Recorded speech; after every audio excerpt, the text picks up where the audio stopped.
Well, hello there, and welcome back to Life in Bold. My name is Ben Hawes. I am, of course, your host, and today we have an awesome, wonderful episode. This is somebody who I really respect and admire after having this conversation, and also before having this conversation. But she's someone who I met through just kind of the improv world and is part of the Sounds Funny Radio and Looper Presents kind of shows that I'm actually opening for this Friday. So if you're listening to this episode or watching this episode, and when it's coming out, then this Friday, the June 14th, I will be opening, doing a 15-minute set of musical comedy, which I always love doing. I think I'm going to sing my song, the Split My Pizza, and then I'm going to do Rich Parents, and then I'm going to do Sound Like My Mom, which are 3 fun songs, and I might get a great recording out of it, so they might be on Spotify.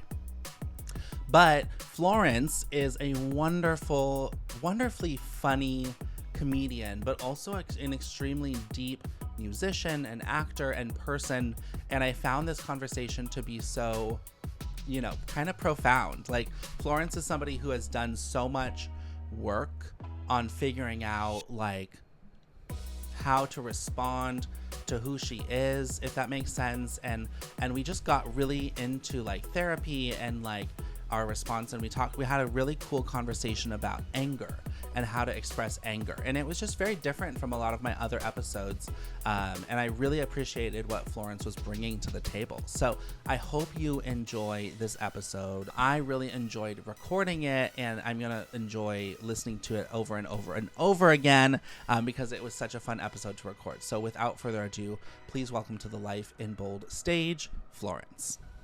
Okay. Well, I was listening to your music. Whoa. Yeah. Wait, you haven't listened to the new song I'm about to release, though. I should have sent you the link. That would have been exclusive. Okay, let's pause the podcast and we'll have you. You go home, send it to me. No, I have it right now. Oh, really? Should we do it? Okay. Okay. All right. We're going to listen to Florence's new song and react to it afterward. Okay, great. Okay, wait. Okay. Oh, my God. Okay, that was so funny. We just, swallowed water, refreshed, all in silence, because Ben was like, don't say anything. Oh my God, that's so good.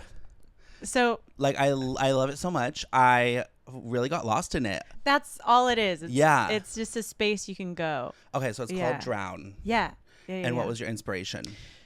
Several things. Yeah. So one was the vibe I was in. Mm-hmm. It was 12:30. It was in AM or PM? AM. AM. Middle of the night. Yeah. I was just messing around on an electric guitar. Mm-hmm. I don't really play, which is kind of what I love about it. Yeah. Because then you just have to find sounds you like and keep it really simple. Yeah. And then I found this sound where it was like, dun, dun, dun, dun. Yeah. Dun, dun. And I just kept playing around with it, and then I looped it.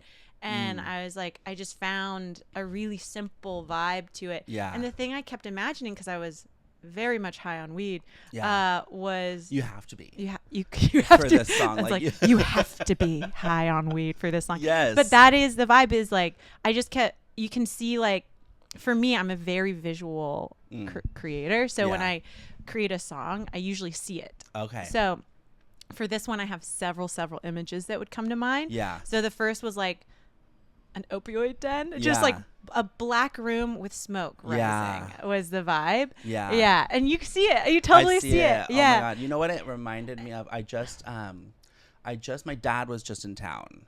And Papa Hawes. Yeah. And we went to, we just took a little kind of road trippy type of thing, toward upstate, the Catskills and Woodstock.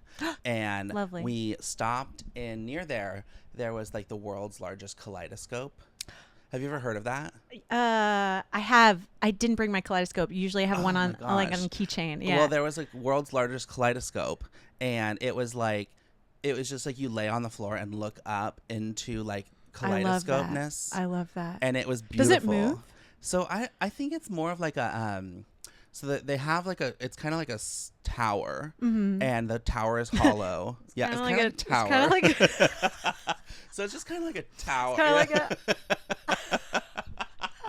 and kind of like a tower. And yeah. I I think there's more of a video on top, and then there's mirrors, and it's kind of like, oh, okay, so yeah, the mirrors so the back mirrors down you, come down, and then they project a video somehow. Yeah, or like the video might be like a screen up on top. I actually don't even know. Okay, so we don't know what we're talking about. Yeah. Okay. Yeah, but it reminded me of that. Yeah. But it reminded me of that. It's a tall tube with something going on the tip. Yeah, and but it's very introspective is what I'm trying to say. Like your song is just like very like I want to lay in my bed. Yes. With my headphones on, like I just was. I wasn't in my bed, but we put you in a little corner, and I gave you this beautifully stuffed bear to hold. And then you said the first thing you said was, "This is scary." Yeah.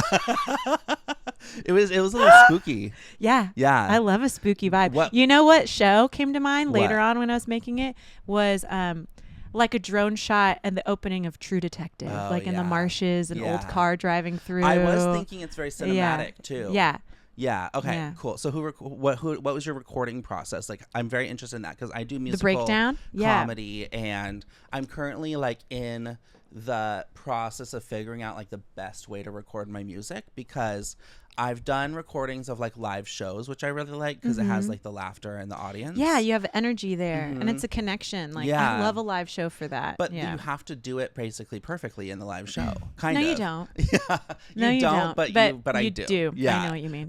For the sake of it being like sellable or whatever you want to call it, you just want to be like good. Yes. But then on and also that's tough because it's tech heavy. Like you want good tech. Yeah. Right. Essentially, and that's hard. Comedy is often done in bar basements, back of rooms, sides of rooms. I did a show at Stonewall, and I was going to be performing 3 new songs, and I was like, if I do them really well, I will release it as like a Pride collection of songs.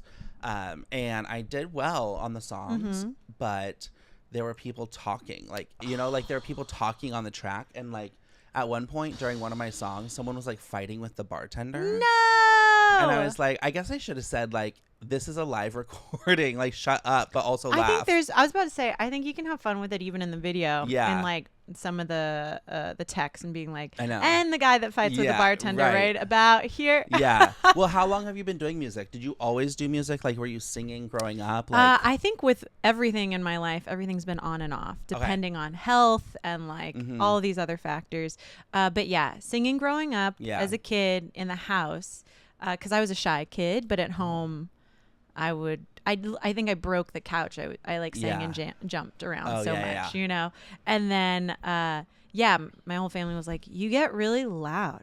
Yeah, were they loud? But then everyone else perceived me as like incredibly shy. So it was just a fun space to kind of let go loose. What were you saying? Was your family loud? Like, did you grow up in like a very expressive household? Like that was a lot of laughing or a lot of singing or anything? No. Yeah. No, I don't think so. Dad was mostly gone. I think there was some play as a kid.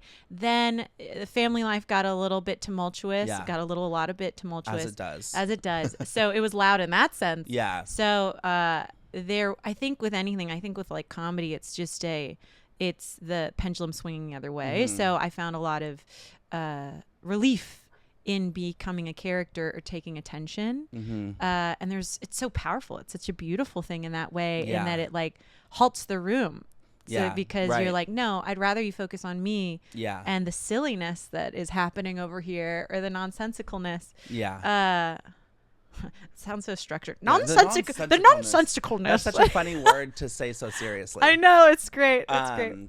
But I think that's what it is. It's like, it's just a response to something you see. You're like, that's so heavy, and that's so that's hard. That's just hard. And the thing that would cut through all of it was like, we put on Rush Hour 2 or like Schoolhouse of Rock or like Sinbad's and like Eddie Murphy and all that kind of stuff. And I remember it just would it would magnetize this family. And we're Malaysian, German, and then I'm the first American. So it's like all of these different perspectives come together and still can unite. I mean, it's a beautiful families are thing. Such a wild thing. Like, I also feel like my family was tumultuous, and I was a very like middle child / youngest child, because I interesting. Yeah. Middle / young. I took both positions. Yeah. Well, I basically have like a biological brother, and then when I was 6, we adopted like my 2 younger sisters. Oh wow. And so for a while I did grow up as a youngest child, you know? Yes. Which is, I think, really I don't think people talk about that for middle children, that like for a while you were the youngest. But like I think like for a significant amount for you, 6 is a long so time. I was 6 when I got my sisters. Yeah. When I got my sisters. And you went, oh, interesting. Yeah, now I'm a middle child. Yeah. And I think that there was a lot of tension and a lot of like unpleasantness in my house growing up, like just because of the characters that were at play. And I did find that it was easier to both kind of pull back and just kind of do my own thing, but also be funny.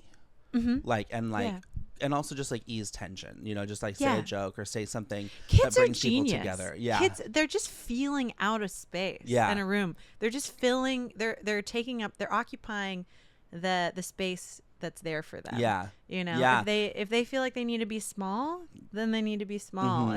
I mean, it's natural instincts. It's really incredible. Yeah. And then we carry it, and then we become conscious, and we get to undo. What were you like in high school? That's one of my favorite things to talk about. Ooh, high school? I was definitely coming into my own. I was shy going into high school, but I did discover drama by then. So it was like my safe space to express. It was like where there was explicit permission to get big. Yeah. So, and because I didn't give myself permission to get big. You know what I mean? I was very observant. I'm fly on the wall, very like, I'll take it all in. And then I don't need to fight for the attention. That feels like a lot for me. It also, I don't feel safe doing that. Yeah. So for me, it's like explicit space to be, hey, this is where you get to create, do weird characters, grow big, have fun, collaborate. Yeah. And then I was like, okay, great. So in high school, I was a floater. So my social status was primarily that like I had a ton of different friend groups. My main gals, we were the nerdy girls. Yeah. I mean, we were like the top whatever percent via GPA wise. Oh yeah. And then we did Unity Club. I was like a National Honor Society co-president. Yes. Because we tied. Oh my gosh. Oh, yeah. for the So votes. I was. Yeah. So I'm competitive naturally. I think I don't like to admit that because I actually don't like competing. But I naturally go, well, you're doing it like this way. I can do that, you know, like, let me try it. So I'll do it. And then I'm trying to do it to the best of my ability. Yeah. So I'm always trying to figure out what's the hack. How do you do it? Like what's going on, which I think is why I love acting and creating so much, because to me, that is the most amorphous act in life of like creation, is because it's so unique to the individual. And so to attempt it, the very attempt of it, it feels like personally, it feels like I'm reaching for the stars, and even in the attempt to reach for the stars is a life well lived. Yeah. I actually really relate to that, because I was talking to a friend recently about like my pursuit of like all the things I'm doing. Yeah. And so I lost my job in January. I heard you talk about this, yes. Lately I've been working on my own photo booth business. Yes, we talked about this too. I've been doing my comedy, I've been doing my podcast, and I've been doing my photo booth business. That's like my little trifecta. And I was telling a friend. I think threes are so important. What'd you say? I think threes are so important. Yeah. I'm doing the 3. I'm doing 3 things. Yeah. What are your 3 things? Acting, singing, and improv. Yeah. Yeah, those are my 3. Yeah. And they balance each other out really nicely. Yeah. And when one kind of goes quiet, the other arises. And it's like you can really sense a flow state of things, and they all feed into each other. Yeah. It's really interesting. So do you have, because I remember that one of the first times we really talked was like at that bar after the show, the Looper show. The Looper show, which is coming up again. Are you going to be there on Friday? Because we're both on that show. We're both on that show. We're both on it. Friday. This Friday, Court Square Theater. I'm doing a 15-minute opening act. I'm so excited to see you live. Yeah, I am very excited. I did a set on a couple weeks ago that I'm going to just repeat because I think it went well. Great. And you also get to hone it in. Yeah, I know. And it's going to be, what I love about that show is like it's just so many comedy people that like everybody's going to laugh. Sweeties. Yeah. Yeah. I can't emphasize enough that group. Yeah. My heart has grown like tenfold being around them. I know. Yeah. And so, but I remember when we were talking, you had mentioned you've been doing comedy and like just performance and stuff for like 10 years or more. Yeah. And I'm really impressed by that because I only really started performing out in public. Like I've always done like internet stuff and podcasts and like little, like if my work had a talent show, I would always do that or something like that. But like when I turned 30, I was like, okay, it's time. Now I just turned 32. My birthday was like 3 days ago. Happy belated. Thank you. Oh my gosh. 32. Yeah. Congrats. So but you I made just, it to 32. Well, Almost means, your Jesus year. Yeah. Yeah. Almost. But that means that I've really only been performing for 2 years. So 10 years is like such a but you haven't been. You've been performing. Thing. Yeah. You know, it's all cumulative. I know, but like going out thing. on stage I and understand. like signing up for something. I understand. So what were you like when you were starting performing? Were you like, did you feel like you were a natural?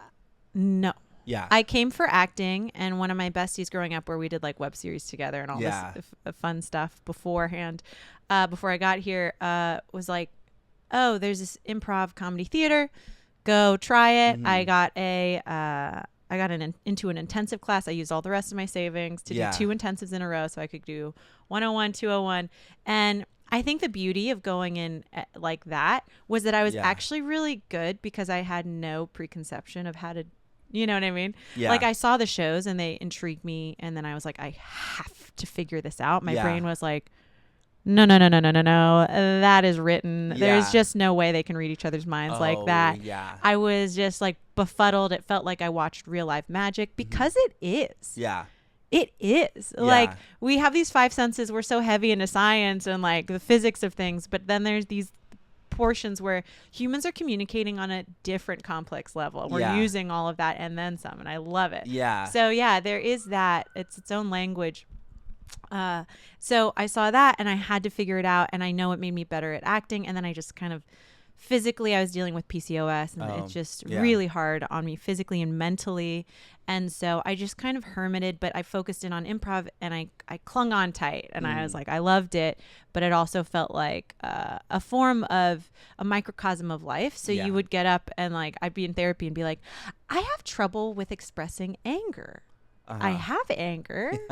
So, and she's like, well, usually people that don't express anger turn it in on themselves. And I was like, interesting. Yeah. And then I'd go do an improv class and they were like, be angry at this person, you know? And I was like, what, you couldn't do it? Well, actually it was reversed. So they said, be angry. And I was like, I am so uncomfortable showing anger at this person. And I don't know why. It felt so inappropriate. Now, like doing some trauma work, I'm realizing why. It's because the anger that was taken out on me was just inappropriate. And so I was like, it's so scary to express anger. Yeah. But then I found a healthy way to do it as an adult. Oh my gosh. And now my improv is so much better.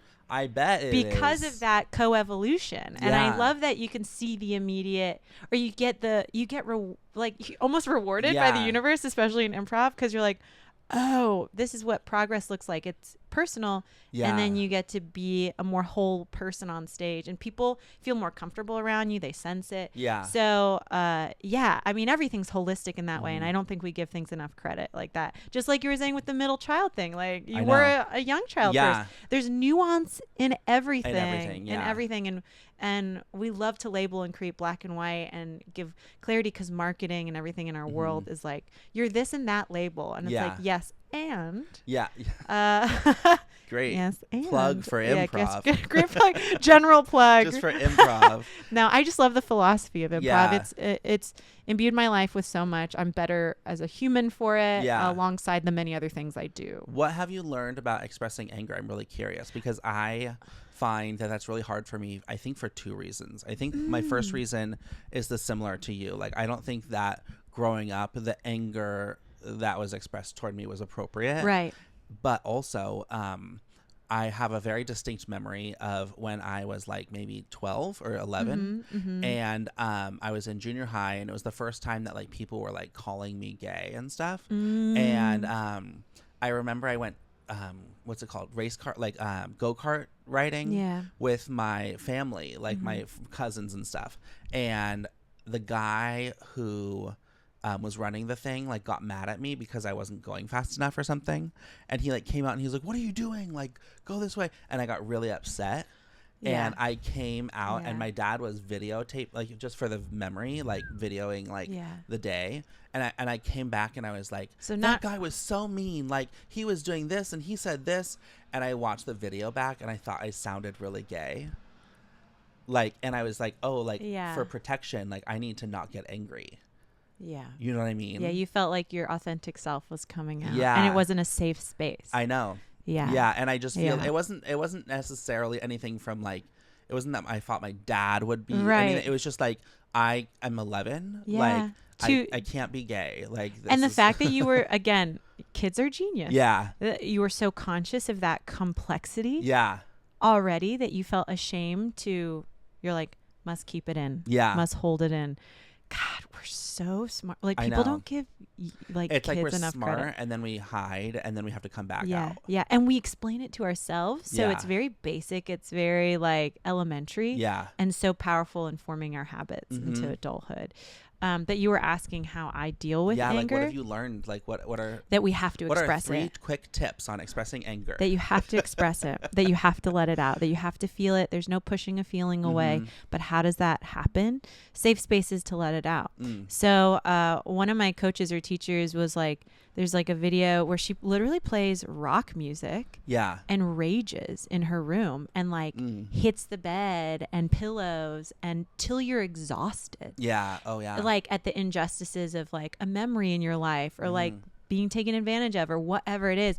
Like let it out. Scream fuck. Like just let the aggression out. Like, I mean, now I so understand heavy metal and hard rock shows. Totally. Some of the sweetest people ever because they have a safe space agreed upon to go, isn't life sometimes really fucked up and crazy and confusing? And here is a space to let it all out. Yeah. And it's so important. And then you get to go back to your life and feel a sense of peace because you're not turning it inwards. Yeah. No, I think that's so good because like feelings are just such a it's so funny because my mom growing up really did encourage us to like feel feelings and like express our feelings and stuff. But there's so many types of feelings. And I think while we were expected to express our feelings, there were rules. Like it was very much like you can't like and some of it are some of it's appropriate, like you can't like lash out really like and yell at someone when it's not, you know, but like I think that I'm also bipolar, so I like grew up and I was diagnosed with bipolar when I was like 11, which is really uncommon. Oh yeah, that is. Yeah, like I think so. Did you feel like very cared for and like seen because it was diagnosed? I so did. young? There was a doctor, there was a psychiatrist that like I remember I went in to see him, and in our first appointment he like explained everything. Like he just asked me like a couple questions and then he drew some charts and like talked about the highs and lows, and I was like, oh my God, that's me. And I also imagine suppressing your sexuality creates like feeds into that. Of course. I know it really does. Of course. I think that part of the reason that I'm so fun and popular and funny and like likable is because I really created myself to be that way. So that you had like, a social side. Yeah. Like I feel like I really like, I used to joke that like I'm a product of like all the, like, I don't know, like I feel like when I was in junior high, I was, as everybody is, just kind of a loser, kind of like, just kind of like, not a loser, but like, just kind of like not sure but you of feel who like, I am. Yeah, because hormones are raging. My body was changing. I gained like 60 pounds in a year because of PCOS, and acne started covering my body. And I was like, oh, I'm starting to realize like, I can become a second person really quickly and not in a fun way. Like, and I feel like I really did kind of like look at the landscape of like who's,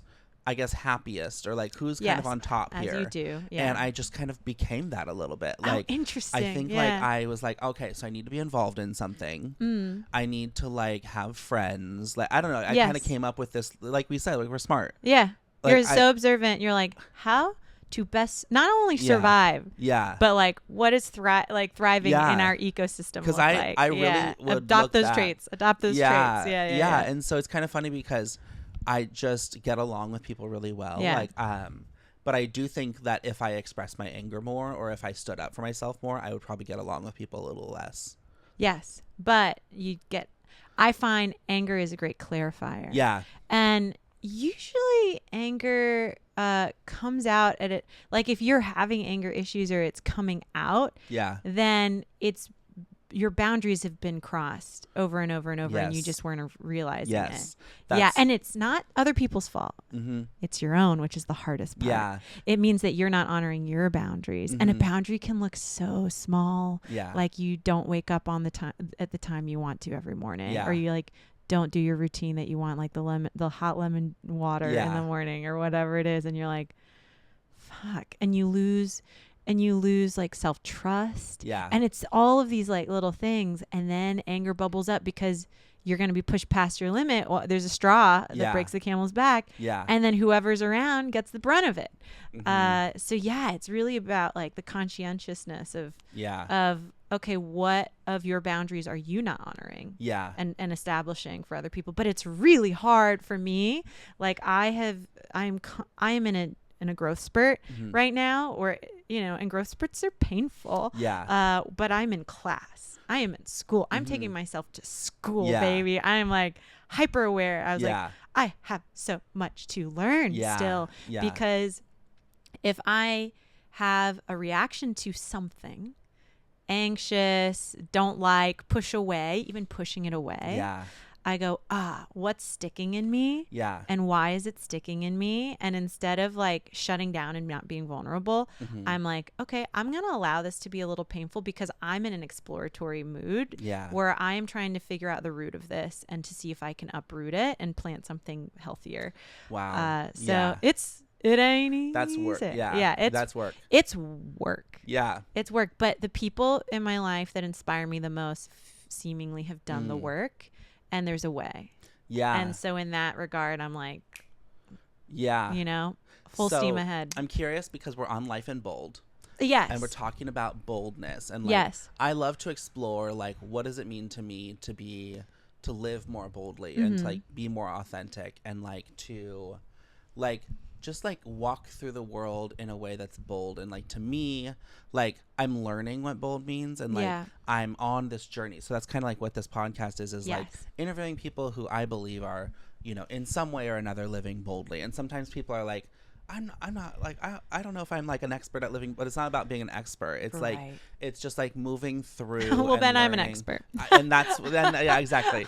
And so with everything that I've watched you say on other podcasts or like heard through your music, or just like met you in person, or just like even looking at you, like I think you're just like a very like, I really want to know what you have to say, because I feel like thank you. Even like your you had a post on your music profile, on your music account that said 10 years in Brooklyn hasn't changed me at all, or something like that. And there's a picture of you 10 years ago and a picture of you now, and like that stuff has happened.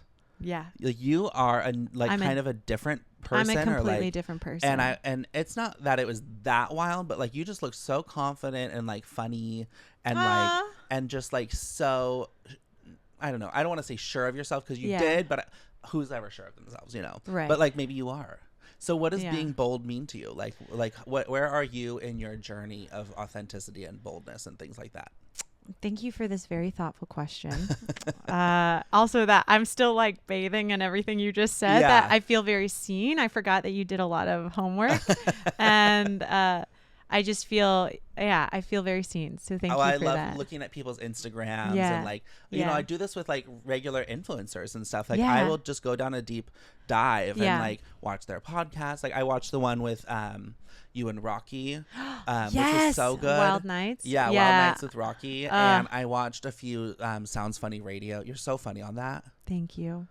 I really like need to watch more of that, because I've known of Sounds Funny Radio, but I haven't like. It's a hidden gem. Yeah, I think. It really is. Like the people that know. Yeah. But my God, it's gone through evolution. Yeah. And we have been just like throwing out home runs. Yeah. In the recent past, I mean, it is because all the players have kind of gotten to meld over the last 2 years or whatever it is. So it sounds that podcast is Sounds Funny Radio, right? Right. Sounds Funny Radio. Sounds Funny Radio. And then the live show, they say like Sounds Funny Presents. is like the production company, essentially. Yeah, right. The umbrella. And then, Sounds Funny Radio is the podcast. Yeah. And then Looper is the live show, format that we're creating our own original form. It's so good. It's so interesting. I'm loving working on it. Yeah. It's like my improv nerdiness really, it felt like I got renewed almost, you know? I was like, holy shit, I'm so interested in figuring this out. Well, because you were doing, and then we'll get back to boldness. Oh, yes. You were doing improv and acting and music and stuff for 10 years. And then like Sounds Funny came along. Yes. And it's not been around for 10 years. It's not been around. For 2 years, right? My adult life has very much reflected what you asked about in high school, where I was a floater. Yeah. Like, I think I just kind of keep it loose. Yeah. And it's worked out so well because I've had friends that are really close and then they kind of fade away or something happens. And that's natural with friendship. And instead of like clinging on tightly and I realize there's just so many beautiful people out there. And sometimes you need to make friendships on a fresh slate. Yeah. And that's okay because other people have triggers or they saw you go through a bad relationship and too much came out and it's all that kind of stuff. Yeah. And there's no hard feelings for anyone. It's like we all are doing our best. Yeah. And the more gentle I've been with myself, the more more love I have. Yeah. Does that make sense? Yeah. But it makes sense to me. But yes. Yeah. So living boldly, I think for me right now, that conjures up truly learning what it means to be me. Oh my God. Yeah. And what is Florence? Mm-hmm. Like, and getting space from Florence, actually. The fun thing is getting space from Florence and having a space in myself that, I forgot what there's like a psychological term, but in woo-woo terms, it's just like, tapping into your higher consciousness, collective consciousness. And so, it's just a space in myself to really have distance from thoughts, feelings, the identity, the labels that are associated with Florence and the body of Florence and the human that is Florence, and being able to zoom out and acknowledge the human experience from and like objectify the human experience as exactly that. Yeah. You're a living little creature. You have a lot of complexities. Everything's in gray area. There's no such thing as duality. Like, all right, now what? Yeah. Now, how do you also live in that body in a present tense and on earth and make sense of it all? And there's this, for me, it's that it's called a play of like having that space and also being present and here. And what does it look like? What kind of life do you want to live? And it's all been me learning about intuition. Oh, cool. Yeah. And what is intuition and separating it from anxious thoughts or anything like that. And when I look back, my intuition got me everything I've needed. Mm-hmm. So, and of course I wanted bigger opportunities and this and that in certain arenas, but now I realize I grew at the pace I needed to grow at. And it was this beautiful thing where the intuition got me to New York. It got me into improv classes, even though I was going for acting. Yeah. Improv got me into therapy, and therapy got me better at improv. And then it got me communities and communities and communities. And there's an attrition rate because it's New York. So you lose people. That's a good way to put it, attrition rate. Yeah. You lose people. Yeah. People move. People get tired. 7-year itch, whatever it is. Yeah. And you get to see yourself through that lens of everyone's doing this. What do I want? Yeah. And I was like, it's getting better than ever in New York for me. Me too. I'm here. Yeah. I'm here to dig in and stay and go from there. This is my home base, baby. Yeah. This episode of Life in Bold is brought to you by my 32nd birthday. I went to Nashville this weekend to celebrate my 32nd birthday, and it was so fun. I saw a life coach who helped me really figure out some ideas about like what I want to do with this podcast. So like stay tuned for some new additions. I also went to a baseball game and got a hat, which was very fun. And I got to spend some time with my very good friends Stephanie and Emily, and it was just wonderful. So this episode of Life in Bold is brought to you by that. And now on to Florence. Can I just say, you kept saying 32nd, and it sounded like 32nd, like my 32nd birthday. Yeah, it was like 30 seconds of birthday. You're like, I only celebrate my birthday for 30 seconds. Yeah. Okay, your turn. That's going to be good. Okay. This episode of Life in Bold brought to you by Carmilla Music, a new lighthearted song called Drown coming your way. Thank you so much. Yeah. I agree so much, especially just about like, I came to New York and got a job at, a startup, and like, I was there for 5 years and I made all these friends and like so many friends, so many great people. And I'm still friends with some of them, but they had big layoffs right in the pandemic. Right. And I found myself unemployed, and I also found myself with a lot of my friends who I had made basically in my early 20s in New York who left because a lot of people don't stay in New York for a long time. Yeah. New York is actively trying to kick people out. Yeah. And like, I think I just didn't know that would be the case when I was younger. And I think I don't know if I wish I would have known, but I'm glad I know now that like when you meet people, it's not that they need to be in your life forever. It's just that they can be in your life. They can add something. You can have a relationship. They can mean something. Yes. And that's okay. Like there was a play, maybe 2022 with Deborah Messing. Do you remember? Love Deborah Messing, but I don't remember the play. She did a Broadway play, and I can't remember the name of it. It was something Birthdays. It might have just been called Birthdays or something like that. I'll look it up. Birthdays. Yeah. Birthday party, something Messing. like that. But it like took place over the course of different birthdays of this woman's life. Oh. Like, I know. Literally, like interesting. Literally. Just a marker in time. Yeah, you're like 1, 2, 3. And I think it went in order. So it might skip 5 or 10 years. And like as a kid, when she was 17, she was like had a boyfriend, and then like when she was like 25, she like had a husband and a son, and then like I think one of her kids died or something like that, and like she got divorced and she met a new man, and like all these different on your birthday, I'm gonna cry, like on her birthday every year it was like different people, but like she still had like a happy life. And I really think about that often because I'm 32. Like by the time I'm 62, I might have a completely different set of people. I might have something different with my immediate family. I might be married. I might have kids. I might be single, but like have all these different friends. And I just think about that a lot. Like that you can have people in your life for just different amounts of time, and it's okay. Yeah. Well, and it also reflects if you are somebody who's changing. Then you're allowing new people into your life. Or new perspectives into your life. And that means you're creating circumstances where you're meeting people. Yeah. I really think that what's so great about my last couple of years is just all the people. That takes me to my next question, which is all about like your goals and like idea of what you want to get out of comedy and performance. Oh, interesting. Yeah. So I think goals really shot me in the foot. Yeah. I find goals to be really interesting. They're a double-edged sword. So that's why I hold them pretty lightly. Like the very goal of coming to New York and acting led me to improv, which led me to a better life and community and version of myself. So when I think of goals, I think of them as like big ideas that serve me in terms of a North Star. They're a direction that I'm going towards, but I'm along for the journey, baby. Whatever island pops up along this ocean, and if that's what's going to happen, the hard part is allowing expectations to be flexible. Like goals are there to give you a dream, paint a portrait, and then allow yourself to paint over it. Allow it to change, because then you'll be miserable if you cannot adjust. You cannot adjust, because obviously nothing in this world ever works out the way you thought it would.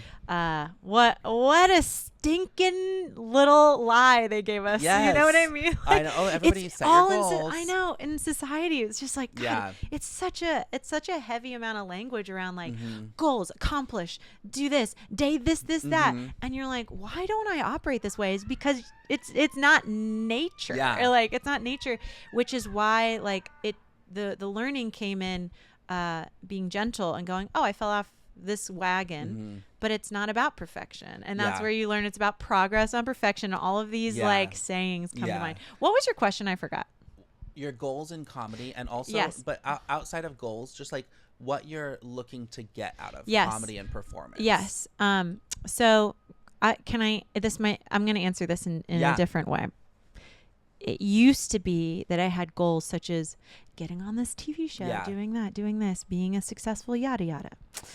And then I actually was really depressed, had plans for suicide, ended up having a really incredible experience. It was like I had nothing to lose. And I did something called toad medicine and Bufo alvarius. It was facilitated. There's a whole integration period. Wow. I had all these teachers come into my life. And teachers, I really do believe if you're seeking teachers, the right ones come into your life. I love that. Yeah. So I dug in. I learned this whole other aspect of myself. Essentially what happened was I was living so in my head that I was creating torture. Because it wasn't connected to my heart space, my body, or the enchantment of life, which is that we're all connected and we're all essentially like one entity in a way. We share energy and we're all going back dust to dust kind of thing. And I had become so heavy on the textbook version of life, you know, that I was like, no, goals, this, that, instead of like the magic of it. So it re-enchanted my life. So before that, it was all goals in this way. And then after that, I went, oh, I'm here to be here now. This is where all life exists here now. So these goals are a mirage that I get to like waltz towards. But the purpose of them is to give me direction, and I hold them lightly so that I can be present. So really what I'm getting out of comedy and music is tapping into what is inside. So, I mean, my favorite comedy is the kind where you're just answering so honestly, you don't even think about it. You're so present with somebody. You don't even know what you're just expressing. You're not having to think because there's just a natural expression and exchange of energy. And I feel like with music, it's this gorgeous space where it's trance state pretty quickly, alpha state or whatever it is during meditation, all of that. It's that expansive consciousness you tap into. It's just methods in which to apply it. I mean, you can do it while knitting, you can do it whatever your version is. There's no wrong way. But for me, I have the most fun and playfulness, and I built my life to access it through these mediums. And easily, at least, because I built up those skills, because those are the skills of choice that I've wanted, and those and that was the life circumstances I was given to find them in. And I feel so grateful. I could have been in Malaysia where they have a strict conservative government, so you're not allowed to talk about being gay or queer or anything like that. So I'm so grateful to be the US citizen that I am, and I'm grateful to be Malay. You know what I mean? Like, it's this interesting... The complexity. Yeah. Oh my gosh, that brings up so many questions. Well, what about your queerness? Like, what was your experience with queerness and, like, identity? And because it would seem like, based on all your other answers, it would seem like you would have I'm just going to guess. You would have an answer that is very, like, kind of complex and, like, kind of fluid and, like, kind of just, like, very, like, enlightened or something. Yeah, like I think hold identity lightly, right? So it's all just labels. It's all choices that we're making and absorbing in terms of like how we want to express.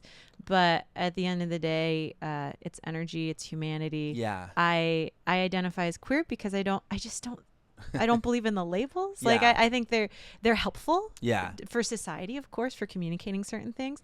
But non-binary, these are all choices. We're saying that we are this and we're saying that we are that.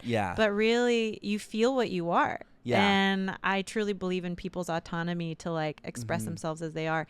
I mean, the identity of like long hair with females or feminine vibes is something we created. And I think it's really fun to look at contextualizing everything in history. It's very similar to like, why do people have green lawns that they mow? It's because at some point in colonialism, it was a marker for wealth. And so why not start planting wild gardens where the butterflies can fly? Like, it's just like pulling the string on the sweater till you find out why we do what we do. And then you realize it's all make-em-ups. It's all a story we've been told that we keep reinforcing because we keep retelling it to ourselves and living it. So in terms of queerness, I'm like, oh, yeah, sure, I'm in this body with ovaries. Mm-hmm. I have like this and that. Sure, I have this preference, but really, I find people beautiful and attractive, and it doesn't have to be associated with a binary. Yeah, right. Yeah. Which is so funny because it's so funny because I feel so much for myself that I really am only attracted to men, and I guess I feel so much myself like a man, but like to your point, like I'm so conditioned to feel that I'm a man and that I need to do certain things because I'm a man, and but maybe it's also joyful.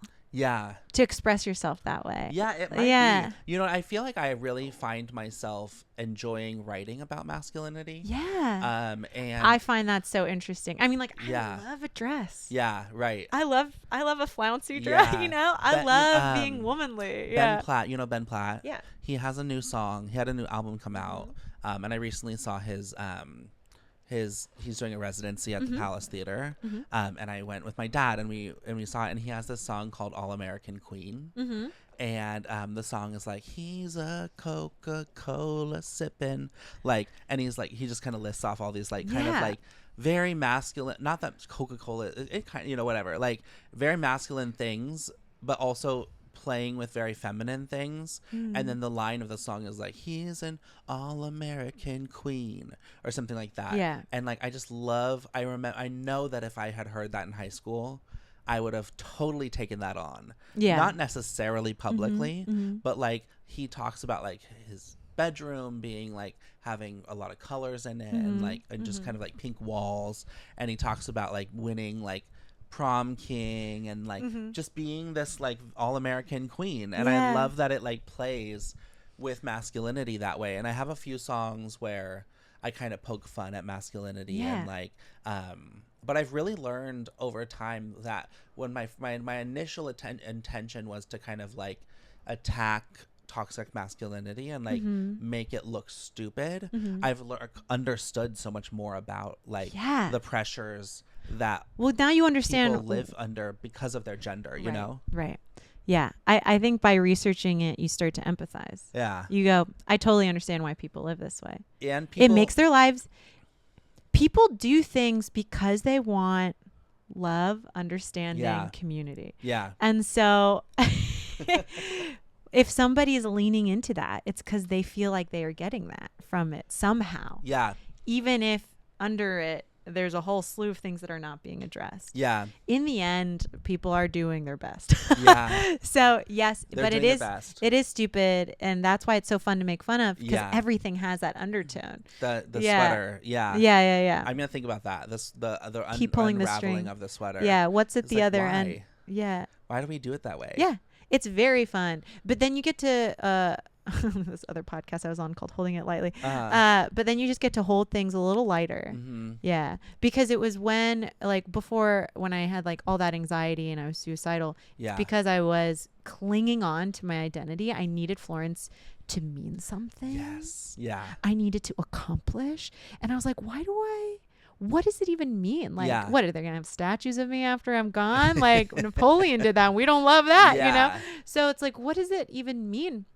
And I was like, I think it's just, after all of that, I was like, all you can do is be here. Yeah. And now this is where everything is for us, because we're the living beings now. Do you ever think about having your own podcast? Or have you ever tried? Or do you actually, have one? I do. I have one coming. You do? I totally forgot about this. Oh my gosh! Wait, so you're starting a podcast coming out? Yeah, Julia Schroeder and I of course. have a podcast coming out called Two Curly-Haired Girls with ADHD. No wonder. I'm actually doing the edits right now. Oh my gosh! Two curly-headed girls with ADHD. Two curly-haired girls with ADHD. If you can imagine. Yeah. If you can imagine. And what's that like? What was the inspiration for that? Do you just want to? We did a live show. Together? We did a live show. Yeah. And we had so much great feedback. Yeah. And it was so silly and chaotic, but in a way that we both loved, and everybody else totally were like, we totally understand what's happening here. Even though it's chaos, it's a good chaos. Yeah. And so we leaned into that format, and we're like, we do too many bits when we see each other. So you have those friends. Yeah. And we're just like, and also when we were around each other, I think we're both a little bit golden retriever-y and that we're like hanging out with people. Yeah. So to get us both together takes will. And so we schedule podcast time because it's our time to catch up. Yeah, that's good. That's perfect. Catch up, but in the form of a productive podcast because we're both busy. We're busy. You guys are busy. Yeah, we're busy. But in a way that like, I have a lot of downtime, but I choose it because I need to refuel for those big busy moments like this. Yeah. What do you think makes a good podcast? Like, what are your goals with like, not goals, but I know you hate goals, but. No. I don't hate goals. Yeah. We hate goals. I know you hate goals. I know we hate goals. What do you You'll never know where I am or what I'm doing. What's the reason you're doing a podcast beyond connecting with Julia? Like, are you I want to connect with more people online. Out of it, or like, are you having guests? I first of all, I love doing things in community. Yeah. And I want to connect with more people. Yeah. Out in the world. And podcast is such a good way to. I have made so many deeper connections with people. I know. Just by having them on my podcast, because with comedy, like so often, like you meet people, you go to their show, you're having fun. Mm-hmm. Maybe you go to a bar after and like have a little conversation. Yeah. But like these conversations have been like, Seann Cantatore. We love Seann. So amazing. Yeah. Like we were friends and like totally like friends, like comedy friends. We go to each other's shows, support each other, whatever. But I had her on this podcast. And I feel like we just blossomed as friends. Oh. Like I feel like we were cracking up. Yeah. And it's so funny because afterward I told all my future guests, like, oh my God, Seann was just on. We were cracking up. And then I was like, wait, then everybody thinks that we have to crack up the whole time. Right. But like everybody brings their own energy. Yeah. But like I just had her on and like we just talked about fun stuff and like we just kind of were really silly. Yeah. And I actually could not breathe. I was laughing so hard. Stunning. I thought I was gonna faint. Yeah. I was like yeah. Seann's a silly goose. Yeah. Seann feels like a cartoon of a person. Yeah. So when you start talking, you're like, Seann continues talking like Seann. You're like, this doesn't drop. Yeah. This is very much just you. Yeah. There's no facade. Yeah. So yeah. Yeah. So funny. But I don't know. I think a podcast is a good way to like find community, build community, develop a community. Like I kind of love the idea that like I can meet somebody and then have like, I don't know. I feel like having someone over for like a movie night is very different like than having them over for a deep talk. Well, it's designated connection. Yeah. We love that. Yeah. So are you going to have guests on that podcast? Thus far, it's too chaotic. Yeah. Between Julia and I. Right. You got to practice a little bit. Because we actually have a format for it where it's a chess clock. Oh my gosh. And we each have 15 minutes to talk.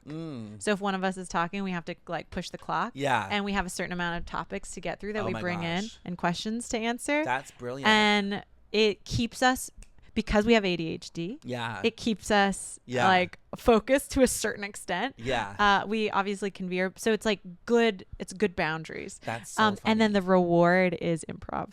Yeah. Because we love it at improv. Love improv, and we love it at improv. So good. We have a good time. What was I watching? The live show for Sounds Funny Radio that you did at the Pit, and you just really do go into funny characters. And like funny voices and like really just like really interesting choices. Oh, like you really choose like really just because I've seen you do improv in person, but I didn't know you yet. Like I'm learning to know you now. Yeah. And as I was watching more and more videos, I was like, wow, she really like boldly just like goes in and like chooses like something to be funny. And I love when you do anything kind of spooky or like kind of like creepy. Yeah. I have a character that is it's coming back to life. She's coming back to life. Yeah. And she's spooky. So yeah. I think because I have a natural sunny disposition. Oh yeah. People don't realize I love to go dark. Yes. Yeah. I will go funny. Dark. I have no issues with it. Yeah, that's so funny. Yeah. Okay, so you have your new song coming out. Yes. Called Drown. Speaking of going dark. Speaking of going dark. That's what reminded me because I was like, oh yeah, so you have your new song coming out. Scared you. It scared you. It scared me. It's so spooky. Yeah, it's so spooky. It's so spooky. And you have your podcast coming out. Yes. 2 curly-haired girls with ADHD. We have our show Friday. Yeah, the show's on Friday. Looper. Which, this show. Life and Bold is sponsored by Looper on Friday, as well as 2 curly-haired girls with ADHD. sister podcast. Yeah. And our sister podcast. And the music of Carmilla, which is my musical identity. And where does that name come from? It's my middle name, and it's Malaysian. Yeah. So I love it. I just wanted to give it some love in life. Yeah. That's a really good way to do that. Yeah. And it separates my acting and comedy identity from that. That's really cool. Yeah. There's a piece of me that I was like, maybe I should just be Florence, but you can always do both. I can always do both, but Carmilla is what the music is. Karmila. Carmilla music is what it comes out under, and it's been really funny and fun because I'm now at a stage in my life where it's just like things come out in my style, and then I discover that I guess I've just developed a style, and it's been really nice to see it all come to fruition without too much extra thinking. That's kind of what I think too. Yeah. Like I spent my 20s, like I wrote maybe 2 songs or 3 songs in my 20s. And then right when I started performing, my like creative brain became so accessible to me. Okay, talk to me about that. Creative brain became so accessible. So is it just that you felt more comfortable in yourself and you were allowing it? I think it was activated. There was more energy in it. Oh, interesting. And I think when I wasn't using it as often and I was just working in my, startup jobs and stuff, I would try to think of a song to write. Yeah. And nothing would come to me. Oh, interesting. And then all of a sudden when I started performing, everything was an inspiration. Constantly. Yeah, you turn it on. Yeah. Yeah. Constantly. I'm like, that would be a fun That's song. why it's so important to go see other shows. That too. Yeah, like I just saw, Ricky Sims, who you'll meet on Friday. Yeah. I just saw Coming Out to Dead People by Ricky Sims and Kurt Cruz's show, Give Me the Spotlight, or Somebody Give Me the Spotlight, at Ars Nova. And there's 2 solo shows, and they were just so... I mean, everything's a mirror. Everyone's a teacher. So they like, as I watched them, like I had childhood memories that came up, and that's what I love about reading something or like reading somebody's book or anything like that. Yeah, is you're like, right, ideas come flowing. Yeah, it's a cycle. You have to eat to get nutrients. And that's what I think. I'm kind of like, maybe we can wrap up with this idea. Is like this idea that like being in comedy and like finding community in comedy and music and creativity and performance, maybe it's not all about like where you're gonna end up on TV or like what you can't predict you're gonna have, or like the most successful people are always like, I wanted this and then I got a hosting gig doing this, which led me to this. I mean, like look at Colbert and like Conan, the way they talk about their careers. They're like, you tripped and fell a little bit into it. And like you just happened to be the right person for something, or like but I think when I started 2 years ago, it was in my mind it was so much about getting to a certain place, and I was still down with the journey, but like I was still down for the climb, and but remember, like, people die climbing mountains. That is one of my favorite pieces of art in my... It's so funny. Isn't it so it's funny? It's just like it goes against any inspirational quote. You're like, climb that mountain, shoot for that star, but don't forget, people die climbing mountains. So there's, to the audience, there's a print on my wall that I got when I was like 22 or 23, and it says people die climbing mountains. So I think it's inspiring for 2 reasons. Or I think it's funny and inspiring for 2 reasons. First of all, it's not inspiring because everybody's like, go climb mountains. But you're like, no, people die climbing mountains. Yeah. But I also think about it as like, some people die climbing mountains. How are you going to die? Yeah, like, some people die. Yeah. Some people die in the tub. You know, right. Some people die from a heart attack in their sleep. Yeah, like, exactly. What are you doing? Yeah. Because you're going to die metaphorically climbing some kind of mountain. You're the first guest who's like commented on that. It's so funny because I don't now that it's just in my apartment. I've lived here for 6 years. I noted. I clocked it the moment I came in, and my little brain you were was like, I'm gonna mention this. No, I didn't but you reminded me because you reminded me of mountains, and I was like glaring at me. Oh my gosh. Well, I think it's just like I loved this conversation, and I loved like learning more about you. Ditto. And like learning more about like your mindset, because it is a really interesting place to be. I think your brain. In anyone's brain. I think your brain is interesting. Mine specifically. Yeah, I think hearing what comes out of your thoughts is very interesting. Oh, interesting. But also anybody's brain. Anyone's brain. Yeah. But my ego kicked up. Oh. And was just like, what about, I want an identifier. Yeah. What about my thoughts specifically? Oh, interesting. I think it's just, to me, your thoughts feel more evolved than my thoughts. Oh, interesting. Like I know that you've done a lot of work. Yeah. To figure out what's my perspective on goals, what's my perspective on this, right? And so I just feel like But you can give me almost anything, and I'll probably conjure a perspective. Yeah. On it. But yeah, that's cool. Yeah. Because I think I'm the same way. Like I think I have an opinion on everything. Yeah. But sometimes, and this is maybe my own insecurity or something like that. But when I hear someone speak with such an evolved, you've really thought about it, is what it seems like to me. Whereas sometimes my opinion is just like, bam, that's my thought. Right. And then you're like waiting to see if there's like the world is responding. Yeah. Anyone want to fight me on it or like give me some feedback? Or sometimes I'll be talking and in the middle of when I'm talking, someone's like makes a little face and I'm like, or it could be that. That's so interesting that okay, this is me project. It's so interesting. I was so quiet for so long because I was like, I don't know what my stance is. And to throw out a stance, like you're saying, is really scary for me. Yeah. If I don't know what I'm talking about. I mean, now I'll throw out a stance because I know if I don't know what I'm talking about, I am not as sensitive as I was in the past. That I can go, oh God, I was really wrong. Yeah. Good Lord. Yeah. I was missing big pieces. Yeah. Big pieces. And good to know. How fun that I didn't know. Yeah. But yeah, in the past I would have like shriveled up and gone home and like really been affected with notes and criticisms and stuff like that. I think it's like interesting because you could make the argument that even though saying what you think or taking a stance on something is bold because it's scary and you're choosing to do it. Well, especially in a cancel culture that we've come out of or like coming out of. You're like, there's got to be space for evolution and change. Like that's the beauty of a hero's journey. That's why we love movies and music and everything. There's always redemption. Yeah, I know. Yeah, it's hard sometimes. It is. But it's good. But it's good. But it's good. And on that note, but it's good.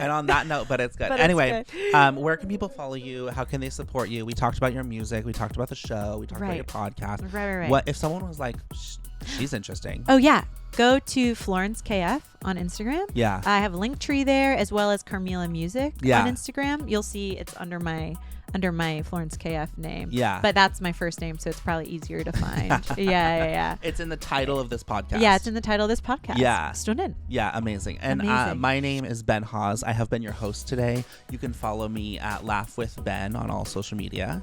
And you can follow the podcast for all the clips. If you don't like, some people just like the clips. Yeah, I think that's... The clips are content themselves. I was about to say that let's reward that the clips are content themselves because you've already kind of shook out what you think is our goal. Yeah, exactly. So then the podcast might just be in service of the clips. Yeah, exactly. Yeah. Which content. I really think. And you can follow the clips on Life in Bold Pod on Instagram and TikTok. And you can always find the podcast at lifeinboldpod.com. And that's where if you ever have a curiosity about what's the most recent episode, just go to lifeinboldpod.com. And, Ben. Yeah. This was so lovely. It was lovely, for designated connection.